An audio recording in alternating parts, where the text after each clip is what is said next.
바울과 바나바는 이고니온에서도 이제 그 전과 마찬가지로 유대인의 회당에 들어가서 하나님의 말씀을 전하게 됩니다. 그때 이제 수많은 유대인과 그리스도인이 믿게 되었다라고 오늘 본문 앞부분에 기록을 하고 있습니다. 하지만 마음을 돌이키지 않은 유대인들 몇 사람이요, 이 이방인들의 마음을 선동해서 이 바울과 바나바를 그 이고니온으로부터 쫓아내보내게 되었습니다.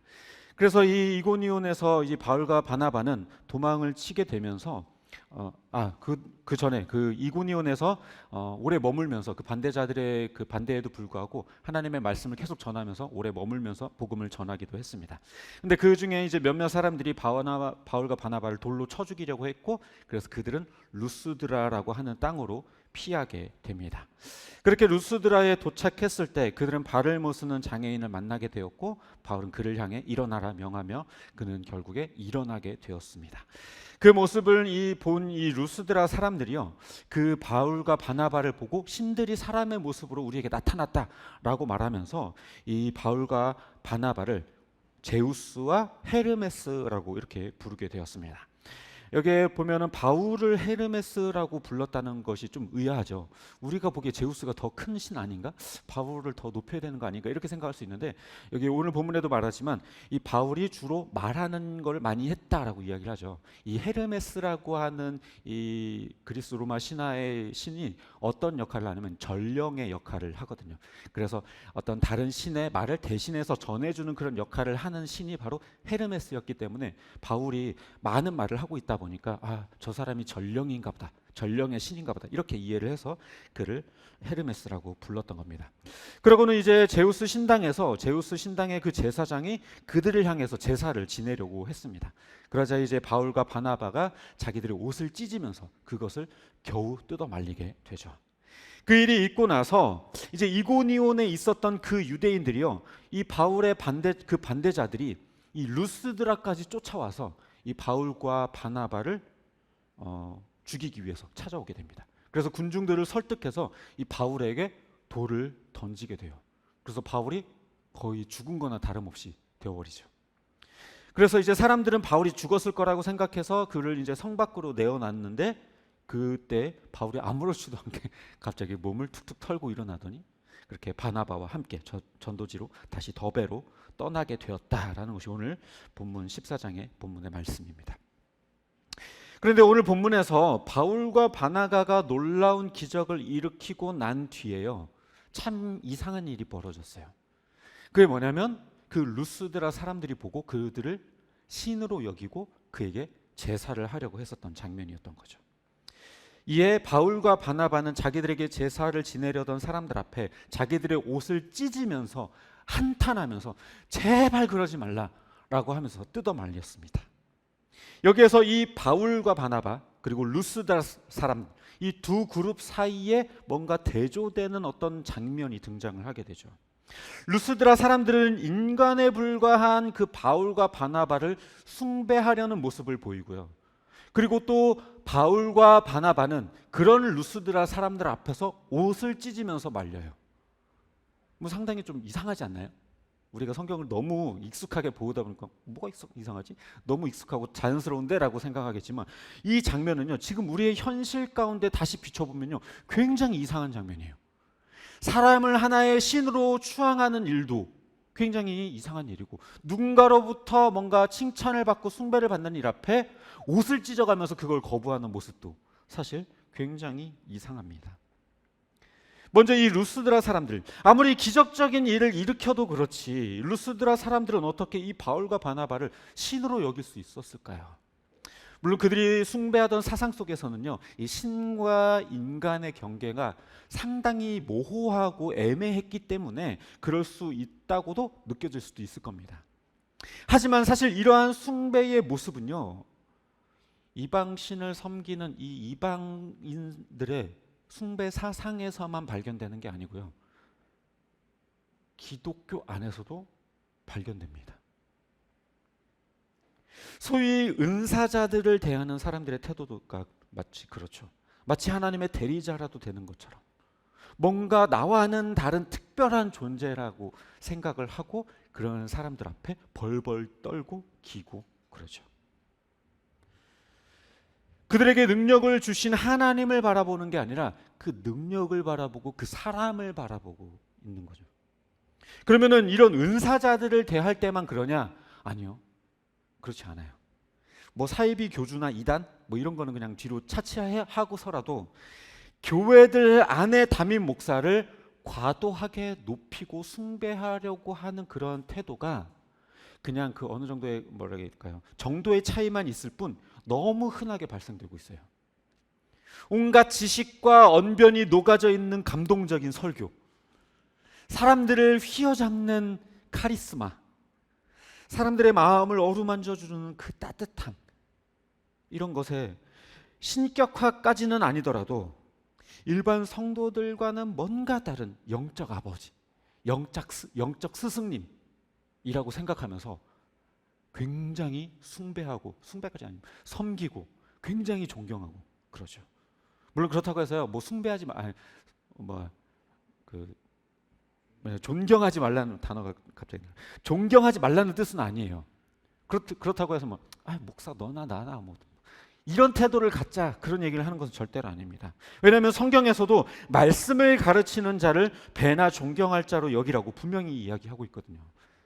하지만 이 말씀 자체도요, 사실은 그 사람을 두 배로 존경하고 두 배로 뛰어난 사람으로 여기라는 게 아니에요. 그 사람을 놀라운 사람으로 여기라는 뜻은 아닙니다.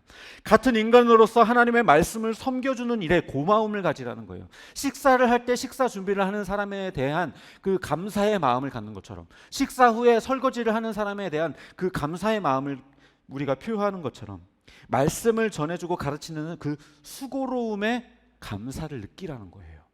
그 사람이 뭔가 특별한 사람이라고 여기라는 말이 아니라, 그 목사를 사용하시는 하나님을 바라보고 그런 능력으로 교회를 섬기게 하신 하나님을 높여야지, 목사를 높이는 건 마치 이 루스드라 사람들이 바울을 신으로 여기는 모습과 별반 다르지 않은 거예요.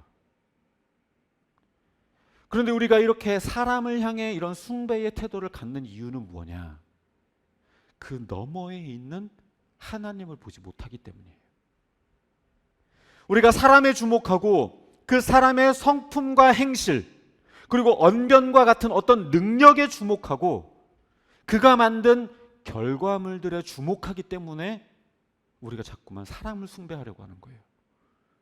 그래서 내가 가지지 못한 능력, 내가 하지 못하는 어떤 영적인 능력들을 베푸는 사람에 대해서 저 사람은 뭔가 다르다, 저 사람은 뭔가 하나님의 대리자 같다, 뭔가 저 사람은 영적으로 우리보다 훨씬 깨어있는 사람이다 라고 생각해서 그 사람의 말에 뭔가 무조건적으로 복종하고 벌벌 떨게 되고, 저 사람이 내 내면을 바라보지 않을까, 내 속에 있는 죄를 발견하지 않을까 막 벌벌 떨고, 하나님 앞에서는 전혀 그러지 않아요.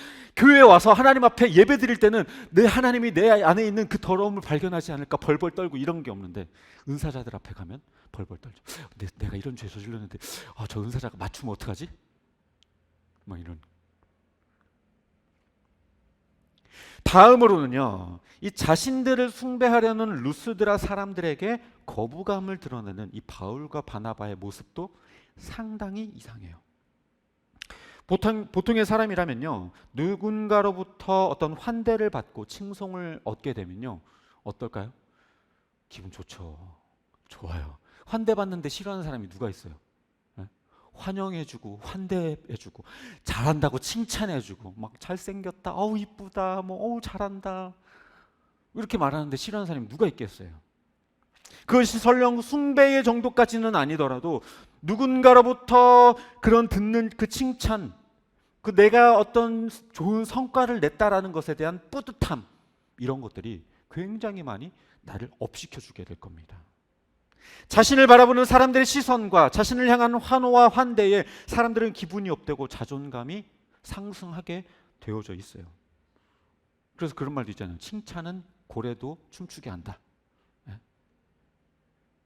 그런데 바울과 바나바는요, 자신들을 향한 어떻게 보면 환대예요. 정말 그들이 할 수 있는 최고의 환대예요. 정말 신으로까지 여길 만큼, 제사를 드려줄 만큼의 최고의 환대를 그들에게 하고 있는데, 그들 앞에서 옷을 찢어가면서 제발 그러지 마세요, 제발. 도대체 이걸 뭐 하는 짓입니까? 라고 하면서 거부감을 드러내고 있어요. 잘했다고 칭찬하고 높여주고 있는데 튕겨내고 있는 거예요. 이상하죠. 사실요, 오늘 본문을 다시 잘 살펴보면요, 14장 초반으로 다시 돌아가 보면 바울과 바나바는 가는 곳마다 환대를 받지 못했어요. 우리가 봤었던 13장에서도 마찬가지고 늘 반대자들이 나타났고 늘 대적자들이 나타났어요. 그래서 이고니온에서도 돌에 맞을 뻔한 그런 상황들이 있어서 루스드라로 도망치게 되었죠. 늘 그 반대자들에 쫓겨다니고 괴롭힘 당하고 심지어 죽이겠다고 하는 살해 위협을 느끼기도 했어요. 하지만 그런 살해 위협과 그런 비난과 핍박 속에서 바울과 바나바는요, 억울해하거나 기분 나빠하거나 그것에 반항하는 태도를 보이지 않았어요. 막 옷을 찢으면서 도대체 우리한테 왜 이러냐, 우리가 좋은 걸 전하러 왔는데, 이런 태도를 보이지 않았어요. 그냥 조용히 그 자리를 떠나버렸어요. 그러니까 그 상황을 당연하게 여겼다는 거예요. 자기들에게 다가오는 그 핍박과 환난, 박해들을 너무 당연하게 여겼다는 거예요. 왜요? 이 복음을 전하다가 받는 핍박과 박해이기 때문에 그게 감사한 일이라는 거예요. 실제로 고린도 후서에서요, 바울은 고백하기를 자신이 그리스도를 위해 능욕과 궁핍과 박해와 곤고를 당하게 되면 기쁘다. 왜냐하면 내가 약해질 때 도리어 강해질 수 있기 때문이다라고 고백했어요. 얼마 전 우리가 큐티에서 보았던 베드로전서에서 베드로도 고난과 치욕을 당하면 복된 일로 여겨라, 기뻐해라, 감사해라, 이상하게 여기지 마라 라고 기록을 하고 있죠. 그러니까 지금 바울과 바나바가 위험한 것으로 여기고 경계하고 있는 것, 절대로 내 삶에서 내게는 있어서는 안 될 일이라고 여겼던 것은요, 나를 향한 살해 위협과 박해와 핍박이 아니라 바로 자기를 향한 숭배와 칭찬과 높임, 그리고 섬김의 모습, 그것이었던 거예요. 그들은 숭배의 대상이 되는 게 욕을 먹고 돌에 맞는 것보다 더 싫었던 거예요. 근데 저와 여러분은 어떨까요? 솔직히 칭찬받는 거 좋죠. 사람들로부터 칭찬받고 칭송받고 높임받는 거 좋아해요. 섬기는 것보다 섬김받기를 원하고, 낮아지기보다 높아지기를 원하고, 환대받기를 원해요. 내가 교회 안에서 많은 일들을 하는데 아무도 알아주지 않고 아무도 인정하지 않으면요, 기분 나빠요. 내가 이것도 하고 이것도 했는데 교회에서 몰라준다고. 내가 이렇게 교회를 위해 희생하고 헌신했는데 교회는 아무도 알아주는 사람이 없다고. 사람들로부터 박수받고 인정받으며 인사받기를 원해요.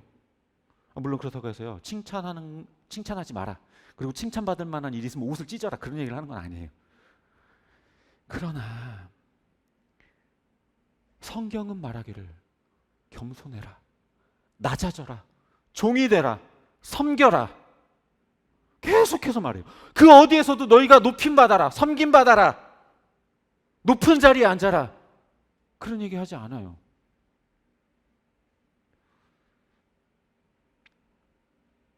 다만 그 영광을 하나님께 돌리지 않고 가로채려는 그 마음속에 있는 그 깊이에 있는 그 악한 그 속마음을 지적하는 거예요.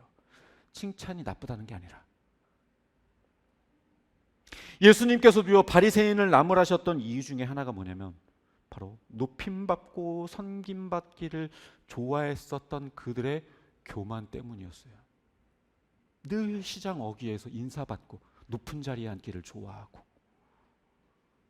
사람들로부터 인정받고 그걸 좋아했었기 때문에, 그래서 그들을 향해 이 독사의 자식들아, 이 화 있을진저, 그렇게 말씀하셨던 겁니다. 말씀을 정리합니다. 바울과 바나바는 주를 위해 복음을 전하면서도 이곳저곳에서 쫓겨나기 바빴습니다. 하지만 그렇다고 해서 그 일들로 인해서 억울해하거나 화내지 않았어요. 오히려 루스드라에서 자신들을 신격화하고 숭배하려는 사람들 앞에서 심한 알러지 반응을 일으키면서 옷을 찢어버렸어요. 하지만 우리는 하나님께 돌려야 할 그 영광을 다른 사람에게 돌리는 우상 숭배의 죄를 저지르고, 하나님께서 받으셔야 할 영광을 내가 가르치는 교만의 죄를 범하고 있어요. 내가 갖지 못한 능력을 가진 사람을 높은 사람으로 여기고 뭔가 특별한 사람으로 여기려는 내 마음속에 있는 그 우상 숭배의 마음, 그리고 내가 이룬 결과물과 업적에 대해서 다른 사람들로부터 인정받으려는 욕망,